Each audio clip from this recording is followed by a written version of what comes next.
सृष्टि बचपन से ही दिखने में सुंदर नहीं थी, लेकिन अमीर बाप की बेटी सृष्टि पर उसकी माँ जान छिड़कती। मेरी बेटी कितनी प्यारी है, भगवान सबको सृष्टि जैसी बेटी दे। सृष्टि धीरे धीरे बड़ी होती है। एक दिन सृष्टि की सहेली कहती है, तू दिखने में कितनी अजीब सी है, लेकिन मैं जानती हूँ हम सब में सबसे अच्छी शादी तो तेरी ही होगी। तेरे पापा अमीर जो है। और बता नहीं सकते यार, दहेज तो हर कोई देता है, ये क्या ज्यादा ले जाएगी अपने पति के लिए? अरे बड़े शहर में कोठी है इसके पापा की। अरे पापा की है ना, कौन सी इसकी है? इसकी होती तब तो कोई भी लड़का इससे शादी कर लेता। अरे पापा की मतलब पापा की है तो मेरी ही है ना? किसने कहा? अब तेरी तो तब होगी ना जब तेरा भाई ना हो। वैसे भी शादी के बाद सारी प्रॉपर्टी भाई के नाम होती है। सृष्टि समझ जाती है कि उसे किसी भी हालत में माँ बाप की सारी प्रॉपर्टी को अपने नाम करना है, लेकिन कैसे? एक दिन सृष्टि का भाई शीनू कहता है, बहन क्या कर रही है? तुझसे एक बात करनी है। अरे हाँ करना, मैं तो तेरी बहन हूँ। बहन मेरी लाइफ में ना एक लड़की है, बहुत अच्छी है। मैं सोच रहा हूँ माँ और पापा से बात करूँ शादी के लिए। सृष्टि को समझ में आ जाता है कि भाई की शादी होते ही भाभी उसे एक दिन भी घर में बर्दाश्त नहीं करेगी। क्या बात है भाई, बताना कौन है वो? यार वो बहुत अच्छी लड़की है, पढ़ी लिखी है, मेरे साथ जॉब भी करती है। बस एक प्रॉब्लम है। प्रॉब्लम? क्या प्रॉब्लम है भाई? यार वो शादीशुदा है, लेकिन उसके पति ने उसे सिर्फ इसलिए छोड़ दिया क्योंकि उसके माँ बाप दहेज नहीं दे पाए। सृष्टि ये सुनकर न जाने क्यों खुश हो जाती है। अरे भाई तो क्या हुआ, लड़की तुझे तो पसंद है ना? शीनू को लगता है कि बहन उसे समझ रही है। वो इस बात से अनजान होता है कि उसकी बहन की मंशा पूरा घर हड़पने की है। सृष्टि अपनी माँ से कहती है, मम्मी मुझे तो बहुत चिंता है। पता है शीनू क्या कर रहा है? अरे क्या कर रहा है? वो तो काम पर जाता है और वापस घर आता है। नहीं ना माँ, वो यही तो नहीं कर रहा, बाकी सब कर रहा है। आपको पता है उससे प्यार है, और वो भी एक शादीशुदा लड़की से। ये क्या हो गया? मैं सोसाइटी में क्या मुंह दिखाऊंगी? अरे तेरे पापा तो यही कहेंगे कि मैंने ही उसे बिगाड़ दिया है। माँ देखो, मेरी बात मानो, पापा पर भी विश्वास करने की जरूरत नहीं है। अब आप ही बताओ, पापा इतनी देर घर के बाहर रहते हैं क्यों? बोलो। अरे बेटा वो तो नौकरी करते हैं ना। तू बहुत भोली है माँ।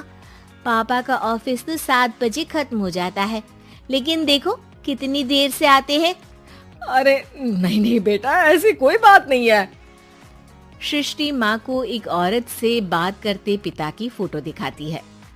देखो माँ कैसे हैं पापा। मैं ना कहती थी कि पापा सही नहीं है।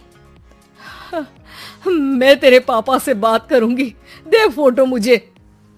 ओ माँ, वो तो डिलीट हो गई। लेकिन चल, तूने तो देख लिया ना, पापा से बाद में बात कर लेना। और हाँ, मेरा नाम बिल्कुल मत लेना। हाँ माँ। अब क्या था, सृष्टि के माँ और पिता के बीच झगड़ा होना शुरू हो जाता है। सृष्टि के मन में क्या चल रहा था कोई नहीं जानता था। एक दिन, माँ सृष्टि के लिए एक लड़का देखा है, वो लोग शाम को उसे देखने आने वाले हैं। और हाँ माँ, एक खुशखबरी, मैं और पापा मिलकर एक नया बिजनेस ट्राई कर रहे हैं। शाम को लड़का आता है, सांवले रंग का। सृष्टि को तो बिल्कुल भी पसंद नहीं आता। लड़की की माँ कहती है, लड़की का चेहरा तो कोई खास नहीं, लेकिन अगर मेरे बेटे को आप लोग सेटल कर दें तो मैं उसकी शादी आपकी बेटी से करवा दूं। सृष्टि को लड़का बिल्कुल पसंद नहीं था। उसे भाई पर गुस्सा आ जाता है। लड़के वालों के जाने के बाद कहती है, माँ देखा, शीनू मेरे लिए कैसा लड़का लेकर आया, न दिखाने लायक न सुनने लायक, सेटल भी नहीं, वो भी हम करे। अरे माँ मैं जानती हूँ ये मेरी शादी किसी भी घर में क्यों करवाना चाहता है। अरे कैसी बात कर रही है बहन, तूने तो देखा ना, लड़के को मैंने ही मना कर दिया तुझसे शादी के लिए। जिसने लड़का बताया था उसने उसकी बहुत तारीफ की थी। बात आई गई हो जाती है, लेकिन सृष्टि का मन शांत नहीं होता। क्या करूँ कुछ समझ में नहीं आ रहा। मेरी शादी हो गई तो ये लोग पूरी प्रॉपर्टी शीनू के नाम कर देंगे, मेरे हाथ तो कुछ लगेगा ही नहीं। तभी सृष्टि को आइडिया आता है। वो किसी वकील को फोन करती है। जी देखिए, अगर आपके मम्मी पापा का तलाक हो जाता है तो आपके पिता की आधी प्रॉपर्टी आपकी माँ के नाम हो जाएगी, फिर उसे वो किसी को भी दे सकती है। सृष्टि अब माँ को बेटे के खिलाफ भरती है। माँ शीनू पर नजर रखा करो, वो जिस लड़की के प्यार में है ना वो शादीशुदा है। यहाँ आएगी सारा पैसा रुपया जमीन जायदाद सब हड़प लेगी। पापा का भी हाल तुमसे छुपा नहीं है। ऐसा ना हो कि मैं और आप एक दिन सड़क पर भीख मांगे। भगवान, मैं तो जीते जी मर जाऊंगी अगर ऐसा हो गया तो।